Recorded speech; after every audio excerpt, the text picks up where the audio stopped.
ನಮಸ್ಕಾರ ಎಲ್ರಿಗೆ ಸಹ.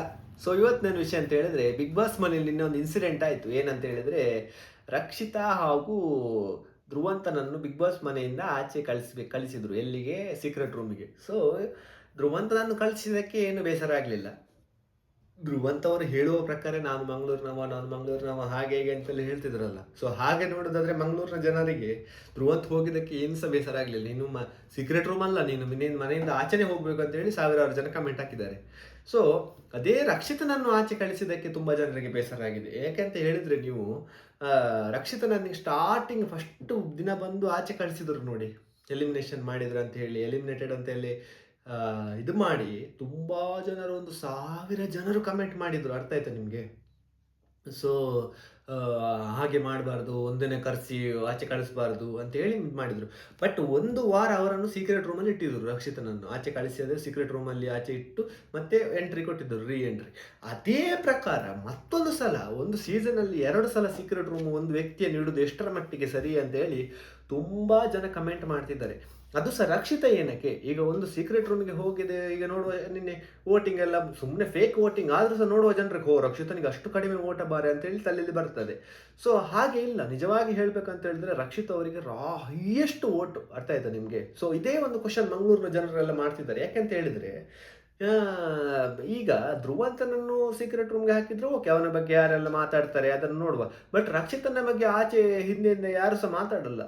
ಮಾತಾಡಿದ್ರೆ ಆ ಸ್ಪಂದನ, ಕಾವಿ, ಇಲ್ಲ ಚೈತ್ರ, ಅದು ಅವ್ರ ರಕ್ಷಿತನಿಗೆ ಗೊತ್ತು. ಅದು ಬಿಟ್ಟು ಬೇರೆಯವರು ಜಾಸ್ತಿ ರಕ್ಷಿತನ ಬಗ್ಗೆ ಎಲ್ಲ ದೂರ ಹೇಳಲ್ಲ. ಯಾರ ಬಗ್ಗೆ ಜಾಸ್ತಿ ದೂರ ಹೇಳ್ತಾರೆ ನೋಡಿ, ಆ ವ್ಯಕ್ತಿಯನ್ನು ಸೀಕ್ರೆಟ್ ರೂಮ್ಗೆ ಹಾಕಿದ್ರೆ ಸೀಕ್ರೆಟ್ ರೂಮಿಗೆ ಒಂದು ಕಳೆ ಬರ್ತದೆ, ಮತ್ತೆ ಸೀಕ್ರೆಟ್ ರೂಮಿಗೆ ಒಂದು ವ್ಯಾಲ್ಯೂ.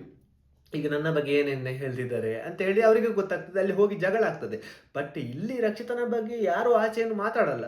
ಇವರನ್ನು ಸೀಕ್ರೆಟ್ ರೂಮ್ ಆಗಿ ಏನು ಯೂಸು ಅಂತ ಹೇಳಿ ತುಂಬಾ ಜನ ಕ್ವಶನ್ ಮಾಡ್ತಿದ್ದಾರೆ. ಅದು ಇನ್ನು ಫಿನಾಲೆಗೆ ಹತ್ರ ಬರುವಾಗ ಈ ತರ ಒಂದು ಸೀಕ್ರೆಟ್ ರೂಮ್ಗೆ ಎಲ್ಲ ಹಾಕಿದ್ರೆ ಎಷ್ಟರ ಮಟ್ಟಿಗೆ ಸರಿ ಅಂತ ಹೇಳಿ ಕ್ವಶನ್ ಮಾಡ್ತಿದ್ದಾರೆ ಮಂಗಳೂರಿನ ಜನರು. ಅಂತೂ ತುಂಬಾ ಬೇಸರ ಆಗಿದೆ. ನಿನ್ನೆ ಎಲಿಮಿನೇಷನ್ ಅಂತ ಹೇಳಿದಾಗ 1 ಕೋಟಿ ಜನ ಮೆಸೇಜ್ ಮಾಡಿದ್ದಾರೆ. ಇದು ತಪ್ಪು, ಹಾಗೆ ಹೀಗೆ ಮೋಸ ಮಾಡ್ತಾರೆ, ಹಾಗೆ ಹೀಗೆ ಅಂತ ಹೇಳಿ ಸಾವಿರಾರು ಜನ ಸಿಟ್ಟಾಗಿದ್ದಾರೆ. ಯಾಕಂತ ಹೇಳಿದ್ರೆ, ಮತ್ತೊಂದು ವಿಷಯ ನಾವು ಇಲ್ಲಿ ನೋಡ್ಬೇಕು. ಏನಂತ ಹೇಳಿದ್ರೆ, ಸೀಕ್ರೆಟ್ ರೂಮ್ ಇದು ಇವರಿಬ್ಬರನ್ನು ಏನಕ್ಕೆ ಹಾಕಿದ್ರು ಅಂತ ಕ್ವಶನ್. ಧ್ರುವಂತ್ ಹಾಗೂ ರಕ್ಷಿತನನ್ನೇ ಒಟ್ಟಿಗೆ ಏನಕ್ಕೆ ಹಾಕ್ಬೇಕಿತ್ತು? ಹೋಗಿ ಆ ಧ್ರುವಂತನ ಜೊತೆ ಪಾಪ ಆ ಹುಡುಗಿಯನ್ನು ಹಾಕಿದ್ರಲ್ಲ ಅಂತ ಹೇಳಿ ತುಂಬಾ ಜನ ಕಮೆಂಟ್ ಮಾಡಿದ್ದಾರೆ. ಯಾಕಂತ ಹೇಳಿದ್ರೆ, ಆ ಧ್ರುವಂತ್ ಯಾವ ತರ ವ್ಯಕ್ತಿ ಅಂತ ಗೊತ್ತು ನಿಮ್ಗೆ. ಸ್ಟಾರ್ಟಿಂಗ್ ಅಲ್ಲಿ ಮಲ್ಲಮ್ಮನನ್ನು ಯೂಸ್ ಮಾಡಿಕೊಂಡು ಮಲ್ಲಮ್ಮನ ಬಗ್ಗೆ, ಬೇರೆಯವರ ಬಗ್ಗೆ ದೂರೆಲ್ಲ ಮಲ್ಲಮ್ಮನಿಗೆ ಹೇಳುದು, ಮಲ್ಲಮ್ಮ ಅವರನ್ನು ನಂಬೇಡಿ, ಇವರನ್ನು ನಂಬೇಡಿ ಅಂತ ಹೇಳಿ. ರಕ್ಷಿತನ ಜೊತೆ ಅಷ್ಟು ಚೆನ್ನಾಗಿದ್ದು, ರಕ್ಷಿತಾ ಪಾಪ ಧ್ರುವಂತಣ್ಣ ಅಂತ ಹೇಳಿ ಎಲ್ಲ ಕೆಲಸ ಮಾಡ್ತಿದ್ಲು. ಅವಳ ಬಗ್ಗೆನೇ ಅಶ್ವಿನಿ ಅವರ ಬಳಿ ಹೋಗಿ ಅವಳೆಲ್ಲ ಫ್ರಾಡ್, ಬೇಕಂತಾನೆ ಮಾಡೋದು, ಹಾಗೆ ಹೀಗೆ ಅಂತ ಹೇಳಿ ಇದು ಮಾಡಿದವ.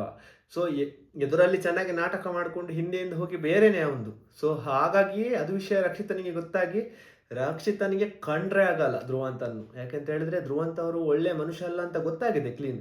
ಈಗ ನೀವು ಬಿಗ್ ಬಾಸ್ ಮನೆಯಲ್ಲಿ ಆಚೆ ಒಳಗಿರುವ ಹುಡುಗರು ನೋಡಿ, ಆ ರಘು ಎಷ್ಟು ಒಳ್ಳೆ ಮನುಷ್ಯರು, ಮತ್ತೆ ಆ ರಜತ್, ಆ ಗಿಲ್ಲಿ ಎಷ್ಟು ಜೆನ್ಯೂನ್ ಇದ್ದಾರೆ. ನಿನ್ನೆಂದು ರಕ್ಷಿತ ಹೋದಾಗ ಅವ್ರದ್ದೊಂದು ಅದೆಲ್ಲ ಮನಸಾರೆ ಬಂದದ, ಆ ಮಾಳು, ಇದನ್ನೆಲ್ಲ ನೋಡಿದ ಜನರಿಗೆ ತುಂಬಾ ಅವ್ರದ್ದು ಬಗ್ಗೆ ಒಂದು. ಅದಕ್ಕೆ ಹೇಳುದು ಹುಡುಗಿರಿಗೆ, ಹುಡುಗರ ಜೊತೆ ನಿಜವಾಗಿ ಒಂದು ಫ್ರೆಂಡ್ಶಿಪ್ ಮಾಡಿದ್ರೆ ಉಂಟಲ್ಲ, ಹುಡುಗರು ಮಾತ್ರ ಜಾಸ್ತಿ ಆ ಒಂದು ಫ್ರೆಂಡ್ಶಿಪ್ಗೆ ಬೆಲೆ ಕೊಡೋದು. ಈ ಹುಡುಗಿ ಫ್ರೆಂಡ್ಸ್ ಆದ್ರೆ ಉಂಟಲ್ಲ, ಅವರು ಎದುರಲ್ಲಿ ಅವ್ರು ಚೆನ್ನಾಗಿರ್ತಾರೆ, ಬಟ್ ಹಿಂದೆ ಅಷ್ಟು ಇದೇ ಇರಲ್ಲ. ಅದೇ ಒಂದು ಹುಡುಗನ ಜೊತೆ ನೀವು ಜೆನ್ಯೂನ್ ಆಗಿ ಫ್ರೆಂಡ್ಶಿಪ್ ಮಾಡಿದ್ರೆ ಅವರು ಮಾತ್ರ ಸಾಯುವವರೆಗೆ ಬಿಟ್ಕೊಡೋಲ್ಲ. ಹುಡುಗರ ಬುದ್ಧಿ ಹಾಗೇನೆ. ನಿಮ್ಗೆ ಎಕ್ಸಾಂಪಲ್ ನಿನ್ನೆ ಒಂದು ಗೊತ್ತಾಯ್ತು, ಬಿಗ್ ಬಾಸ್ ಮನೆಯಲ್ಲಿ ನೋಡುವಾಗ ಒಂದು ಎಪಿಸೋಡ್ ಅಲ್ಲಿ ಗೊತ್ತಾಯ್ತು ಕ್ಲೀನ್. ರಕ್ಷಿತಾ ಅಷ್ಟು ಹುಡುಗರ ಜೊತೆ ಫ್ರೆಂಡ್ಶಿಪ್ ಮಾಡಿದಕ್ಕೆ ಒಂದು ವ್ಯಾಲ್ಯೂ ಸಿಕ್ತು. ಯಾಕಂತ ಹೇಳಿದ್ರೆ, ಅವರೊಂದು ಹೋಗುವಾಗ ಒಬ್ಬರೊಬ್ಬರ ಮುಖದಲ್ಲಿ ಒಂದು ಜೆನ್ಯೂನ್ ಫೀಲಿಂಗ್ ಇತ್ತು.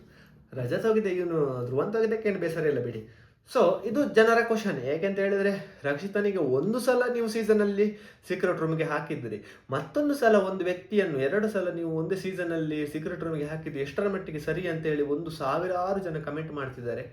ನಿಮ್ಗೆ ಇದರ ಬಗ್ಗೆ ಏನು ಅನಿಸ್ತು ಅಂತ ಹೇಳಿ ಒಂದು ಕಮೆಂಟ್ ಹಾಕಿ. ಮತ್ತೆ ಯಾರಾದರೂ ಹೊಸಬ್ರು ನಮ್ಮ ಚಾನಲ್ ನೋಡ್ತಿದ್ರೆ ದಯವಿಟ್ಟು ಸಬ್ಸ್ಕ್ರೈಬ್ ಮಾಡಿ ವಿಡಿಯೋ ನೋಡಿ. ಇನ್ನು ಹೊಸ ವಿಡಿಯೋದೊಂದಿಗೆ ಬರ್ತೇನೆ. ಅಲ್ಲಿವರೆಗೆ ನಮಸ್ಕಾರ.